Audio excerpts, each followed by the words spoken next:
Good afternoon friends, তোমরা সবাই কেমন আছো? আমি খুব ভালো আছি। লাভ ইউ জিন্দেগি চ্যানেলের আরও একটা নতুন ভিডিওতে তোমাদের সবাইকে আরও অনেক অনেক স্বাগত। আর আজকে দেখো, তোমাদের সাথে শেয়ার করব এমন একটা রেসিপি যেটা কিনা যাদের ছোট বাচ্চা আছে, যে বাচ্চারা নতুন নতুন একটু ভাত ডাল খাওয়া শিখেছে, তাদের মুখে নতুন স্বাদ আনার জন্য কিভাবে মাছ রান্না করবে, জ্যান্ত মাছ, সেই রেসিপি তোমাদের সাথে শেয়ার করব। এখানে দেখো ছিল একটু ছোট ছোট বাটা মাছ, আর মাঝারি সাইজের, খুব ছোট না খুব বড়ও না। মাছগুলোকে ভালো করে ধুয়ে নিয়েছিলাম, আর তারপর সেটাকে নুন হলুদ মাখিয়ে রেখে এই দেখো প্যানের মধ্যে একটু হলুদ দিয়ে দিয়েছিলাম যাতে লেগে না যায়। এইভাবে একটু এপিট ওপিট করে ভেজে নিয়েছিলাম। আর তারপর দেখো আমি আলু আর বেগুনটাও রেখেছিলাম কেটে, যেহেতু আমি আলু বেগুন দিয়ে ঝোল করবো। এবার দেখো এখানে আমি তেল গরম করে তেলের মধ্যে একটু কালো জিরে আর রাঁধুনি ফোড়ন দিয়েছিলাম। আর তারপর ওর মধ্যে আলুটাকে দিয়ে ভালো করে আলুটা ভাজা ভাজা করে নিয়েছিলাম।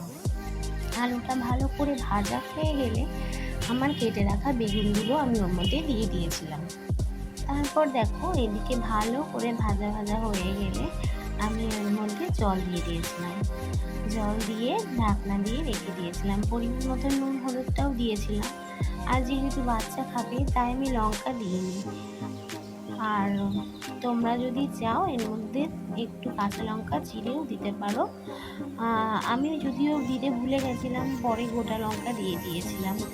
তো আর বাচ্চারা খেলে, বাচ্চা যেহেতু খাবে সেহেতু তোমরা গোটা লঙ্কাটাই দেবে, না দিলেও কোনো ব্যাপার না। তারপরে দেখো মাছের ঝোলটা ভালো করে ফুটে উঠলে মাছগুলোকে দিয়ে আর একবার ফুটে উঠলে মাছের ঝোলটা আমার রেডি। ঠিক এরকমটা দেখতে হয়েছিল। এইভাবে মাছের ঝোল রান্না করে বাচ্চাদেরকে খাওয়াবে, যে কোনো মাছ দেখবে ওদের মুখে স্বাদ লাগবে, ওরা এটা ভালোভাবে খেতে পারবে। তো এই জন্যই বাচ্চাদের জন্য আর একদম সদ্যজাত মাদের জন্য এই মাছের ঝোলটা একদম পারফেক্ট। আর তারপর দেখো আমার বাড়িতে আর কী আজকে রান্না হয়েছিল সেটাও তোমাদের সাথে একবারে শেয়ার করে নিলাম। এই দেখো কড়াইতে আমি দিয়েছিলাম তেলের মধ্যে সর্ষে ফোড়ন দিয়ে কিছু কাঁচা আম কেটে নিয়েছিলাম। তো আমগুলোকে দিয়ে ভালো করে কষিয়ে নিতে হবে, আর নুন হলুদ দিতে হবে। নুন হলুদ দিয়ে ভালো করে নাড়াচাড়া করে একটু ঢেকে রাখলে, আর একটু আমি লঙ্কাও দিয়েছিলাম। আর যেহেতু আমার বাচ্চা খাবে সেহেতু আমি গোটা লঙ্কাই দিয়েছিলাম। দিয়ে ভালো করে কষিয়ে নিয়ে একটু ঢেকে দিয়ে তারপর ওর মধ্যে আমি একটু জল দিয়ে দিয়েছিলাম। তারপর ভালো করে আমটা গলে গেলে, আমটা ভালো সেদ্ধ হয়ে গেলে তারপর ওর মধ্যে আমি সেদ্ধ করে রাখা মুসুরির ডাল দিয়েছিলাম। এটা আমি টক ডাল বানিয়েছিলাম। তো টক ডাল হয়েছিল আমাদের বাড়িতে আজকে।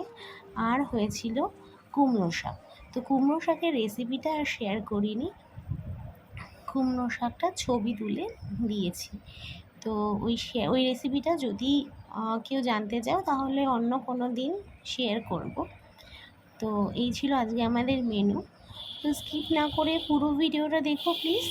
আর ভিডিওটা ভালো লাগলে অবশ্যই লাইক কমেন্ট আর শেয়ার করে দিও, আর সাবস্ক্রাইব করতে ভুলো না। আর দেখো গল্প করতে করতেই যে আমার ডালটা প্রায় হয়ে এসেছে, আমটা ভালোভাবে সেদ্ধ হয়ে গেছে। তারপর আমি ওর মধ্যে সেদ্ধ ডালটা ঢেলে দিয়েছিলাম, আর তারপর ফুটে উঠেছে ডালটা, আর ডালটা নামিয়েও রেখেছিলাম। আর এই যে আমার কুমড়ো শাক, এটাও রান্না করতে করতেই একটা ছবি নিয়েছিলাম। আর এই যে এখানে ভাত রান্না রয়েছে, আর কুমড়ো শাক আর টক ডাল বললাম তো। আর ছিল উচ্ছে আলু সেদ্ধ। আর চলে আসবো অন্য আর একটা ভিডিও নিয়ে অন্য কোনো সময়। ততক্ষণের জন্য সবাই সুস্থ থেকো, ভালো থেকো, সাবধানে থেকো, টাটা।